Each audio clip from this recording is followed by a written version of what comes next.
Welcome back, gardeners! Today we're discussing a unique feature of Roma tomatoes, their synchronous harvesting. These tomatoes tend to ripen their fruit all at once, making them perfect for large-scale processing like canning or making sauces. Let's explore why this is so beneficial for home gardeners. Synchronous harvesting means that Roma tomatoes ripen most of their fruit around the same time. This makes it easier to plan your harvest and ensures you have plenty of ripe tomatoes ready all at once, perfect for batch processing.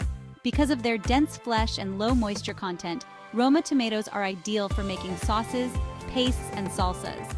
Having a large, uniform harvest means you can process all your tomatoes in one go, saving time and effort. It's a great way to preserve your harvest and enjoy homegrown flavors year-round. To get the most out of your synchronous harvest, make sure to pick your tomatoes when they're fully ripe and deep red. Store them in a cool, dry place if you need to wait a few days before processing.